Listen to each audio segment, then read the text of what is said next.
बिस्मिल्लाहिर्रहमानिर्रहीम। अस्सलाम वालेकुम नाज़रीन। वैसे कभी मैंने सोचा नहीं था कि ऐसे हालात भी हमें देखने को मिलेंगे। अब इस वीडियो के नताइज जो भी आते हैं, कोई मेरा चैनल छोड़ के जाता है तो जाए, मुझे इससे फ़र्क नहीं पड़ने वाला, क्योंकि मुझे ऐसे सब्सक्राइबर्स या फैन नहीं चाहिए जो बेगैरत और कम अक्ल हों। थंबनेल के ऊपर आपने वीडियो का टॉपिक देख लिया होगा। पाकिस्तान के पास इस वक्त पेट्रोल, डीजल या क्रूड ऑयल बिल्कुल भी नहीं बचा। जो अगला महीना शुरू होने वाला है यानी कि फरवरी, तब तक अगर कोई और शिप पेट्रोल लेकर नहीं पहुंचा तो हमारे मुल्क के अंदर पेट्रोल बिल्कुल ख़त्म हो जाएगा। अब जाहिर सी बात है कि आर्मी, एयर फोर्स और नेवी को भी पेट्रोल की ज़रूरत होती है। पेट्रोल कह लें या ऑयल कह लें, जो मर्जी इसको कह लें। मेरे मुंह से पेट्रोल इसलिए बार बार निकल रहा है क्योंकि जाहिर सी बात है कि एक आम इंसान का ताल्लुक पेट्रोल से होता है। अब जो इस वक्त हालात बने हुए हैं किसी भी मुल्क के अंदर, चाहे जैसे मर्जी हालात हो, कम से कम 60 दिन का ऑयल मौजूद होना चाहिए, लेकिन हमारे पास वो नहीं है। अब इस क्राइसिस के अंदर हमारी फोर्सेस भी आ चुकी हैं और वो कहते हैं ना कि हमें तो अपनी पड़ी, तुम्हें अपनी पड़ गई। वही हाल इस वक्त हमारी फोर्सेस के साथ हो रहा है। अब अगर इस वक्त एलसीज ओपन की जाती हैं और पेट्रोल मंगाया जाता है तो उसी वक्त हमारा मुल्क डिफॉल्ट कर जाएगा, और अगर ऐसा नहीं किया जाता है तो पेट्रोल हमारे पास बिल्कुल भी मौजूद नहीं है। अब ये जो एक्सपेरिमेंट हमारे मुल्क के साथ हुआ है, जितने भी हमारे दुश्मन ममालिक थे उन सारों का हाथ इसके अंदर मौजूद था, और जब तक बाहर वाले हाथों के साथ अपने घर का हाथ ना मिले कभी भी ऐसा नहीं हो सकता। ये बात आप अच्छी तरह जानते हैं। मुझे नहीं पता कि पिछली हुकूमत कैसी थी कैसी नहीं थी, लेकिन मैं इतना जानता हूँ कि उस वक्त हमें बहुत ज़्यादा सुकून था। उस वक्त पेट्रोल की कीमत 1 रुपया जब बढ़ती थी तो मीडिया के ऊपर बैठे हुए रस्तू शोर मचा देते थे। ये वीडियो थोड़ी सी सियासी ज़रूर हो गई है, लेकिन जब हालात इंसान बयान कर रहा होता है तो उसके साथ आगे की बात और पीछे की बात जोड़नी पड़ती है, वरना बात पूरी बयान नहीं होती। अब इस वक्त जो एक फैक्ट्री के मुंशी को उठाकर हमारा वजीर खजाना बना दिया हुआ है, जिसका बाप साइकिलों की दुकान चलाता था और खुद वो बंदा पेंचर लगाता रहा है,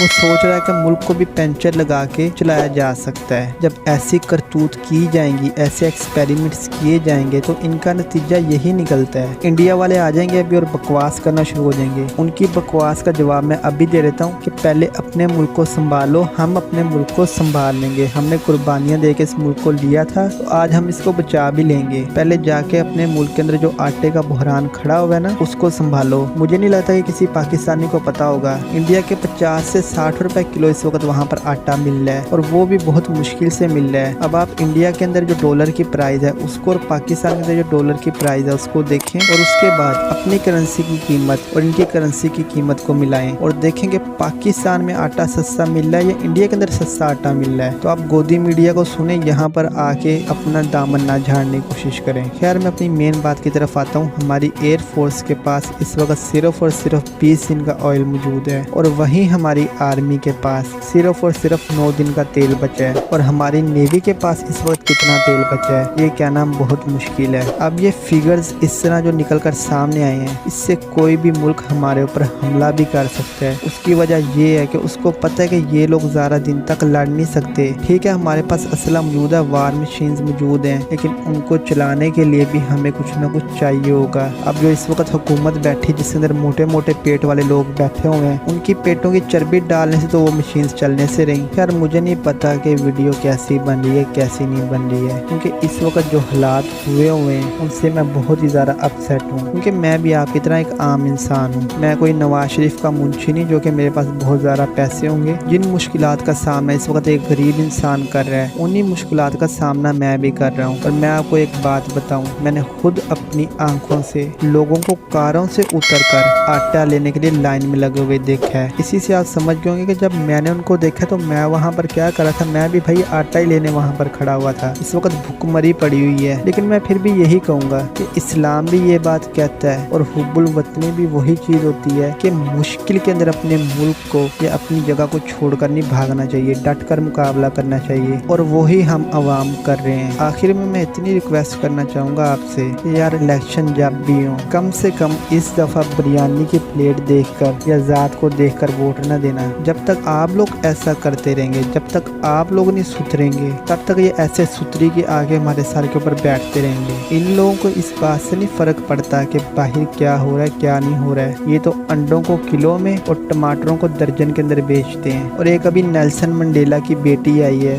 आपने देखा होगा, जिसका 17 साल की उम्र के अंदर कतर से सफर शुरू हुआ है और वो सफर होता होता अभी तक लंदन पहुंचा है। अभी देखिए वो सफर आगे कैसा कैसा चलता है। अगर मेरे बस में हो और इन हुक्मरानों को मैंने सजा देनी हो तो उस वक्त मैं सबसे पहले यही करूंगा कि पहले तो इनके जिस्म के ऊपर छोटे छोटे जख्म लगाए जाएं, जिस तरह इन्होंने हमारे मुल्क को लगाए हैं। उसके बाद उसके ऊपर नमक मिर्चें लगाई जाएं और ये उसी तरह तड़पें जिस तरह हमारी आवाम इस वक्त तड़प रही है। क्योंकि ये लोग नहीं जानते कि जब बच्चे रो रहे होते हैं और उनकी माँ के पास उनको खाने के लिए देने के लिए कुछ भी ना हो तो उस वक्त उस माँ के ऊपर क्या गुजरी होती है। अब मैंने माँ का तो नाम ले दिया है, लेकिन साथ में बाप भी होता है। बाप रोता नहीं है, बाप दिखाता मैं बहुत मजबूत हूँ और वो इसलिए मजबूत बनकर खड़ा रहता है कि अगर मैं टूटा तो पूरा घर टूट जाएगा। लेकिन उस वक्त उस बाप के दिल के ऊपर क्या गुजरी होती है ये नस्ल दर नस्ल बगैरत नहीं जानते। ये वही जानता है जो कि पब्लिक के अंदर रहता हो। बन के तो ये पब्लिक के नुमाइंदे फिरते हैं, मुंह पे दाढ़ी रख लेते हैं, सर पे टोपी रख लेते हैं और नाम इस्लाम का लेते हैं और दूसरों को यहूदी एजेंट बनाते हैं और हकीकत के अंदर खुद इसराइल के पैरों को चाट रहे होते हैं और कह रहे होते हैं कि हमें वजीर आजम बना दो। और लानत है हमारी फोर्सेस के ऐसे बंदों के ऊपर जो कि चीफ बनकर बैठ जाते हैं और समझते हैं कि मुल्क हमारे बाप का है और यहाँ पर बैठ के अपनी बेगैरतियाँ करते रहते हैं। और भाई मुल्क तुम्हारे बाप का नहीं है, पाकिस्तानियों का ये मुल्क है। और जब पाकिस्तानी इस मुल्क में नहीं होंगे ये फिर पाकिस्तान कहाँ का रहेगा। मुझे नहीं पता कि मैं ये बात किस तरह कर रहा हूँ। मैंने बहुत मुश्किल से अपनी ज़ुबान को और अपने आप को कंट्रोल में रखा हुआ है। उनके बाद में फिर लोग बहुत अजीबोगरीब किस्म की बातें आकर करते हैं। लेकिन हकीकत यह है कि जितना मैं अंदर से इस वक्त दुखी हूँ और जो मैं आपके साथ खबरें शेयर कर रहा हूँ रोज़, उनको पढ़ते पढ़ते जब मेरे सामने पाकिस्तानी खबरें आती हैं और जब मैं उनकी तहकीक करता हूँ मेरे ऊपर क्या गुजरती है ये मैं ही जानता हूँ। क्योंकि मैं नहीं ये बात जानता कि जो मेरी वीडियो सुन रहे हैं उनमें से कौन कौन से लोग इंडिया से हिजरत कर कर यहाँ पर आए थे और किस किस ने क्या क्या कुर्बानी दी थी। लेकिन मैं इतना जानता हूँ कि हमारे जो अबाउजदाद थे वो इंडिया से हिजरत कर कर यहाँ पर आए थे और हमारे खानदान के छोटे छोटे से बच्चे जिनके अंदर मेरे ताया, उनकी उम्र तकरीबन 2 साल थी, उनको पंजाब के अंदर से गुजरते हुए सिखों ने नेज़े टाइप का एक हथियार था उनके पास, उनके पेट में घुसा के आसमान की तरफ उनको उठा दिया था। उसके बाद मेरी दादी और उनके साथ जितने भी लोग उस वक्त मौजूद थे उन सबको गर्म लाइन के ऊपर, जो रेलवे लाइन होती है, उसके ऊपर बिठाए रखा। मेरे दादा उस वक्त ब्रिटिश आर्मी के अंदर थे, वो उस वक्त सिंध वाली साइड से बॉर्डर क्रॉस कर आए थे। यार ये डिटेल मैंने आपके साथ इसलिए शेयर की कि भाई हमने कुर्बानियाँ दी हैं इस मुल्क को लेने के लिए और हमें दुख होता है जब हमारे मुल्क के साथ इस तरह हो रहा है। हमारी माँओं बहनों ने अपनी इज्जतें गंवाई हैं। जब उनको ये मुल्क इस तरह नजर आ रहा होगा, क्योंकि शहीद कभी मरता नहीं है, वो देख सकते हैं इस वक्त, सुन सकते हैं, तो जब वो इस मुल्क को इस तरह देख रहे होंगे तो वो किस तरह तड़प रहे होंगे अपनी कब्रों के अंदर। खैर मुझे लगता है वीडियो बहुत ही ज़्यादा लंबी हो गई है, इस वीडियो को यहाँ पर क्लोज कर देना चाहिए। अभी हमारी आर्मी के ऊपर एक और भी मुश्किल आने वाली है, उसके ऊपर मैं अलग से वीडियो बनाता हूँ, देखता हूँ इस वीडियो के ऊपर मुझे क्या रिस्पॉन्स मिलता है। उसके बाद मैं आपको बताऊँगा कि इस वक्त की जो सबसे बड़ी मुश्किल हमारी आर्मी के ऊपर आने वाली है। खैर आपको ये वीडियो जैसी भी लगी है मुझे नहीं पता, आज मैं सब्सक्राइब और लाइक का नहीं कहने वाला। मिलते हैं अगली वीडियो के अंदर, तब तक के लिए अल्लाह हाफ़िज़।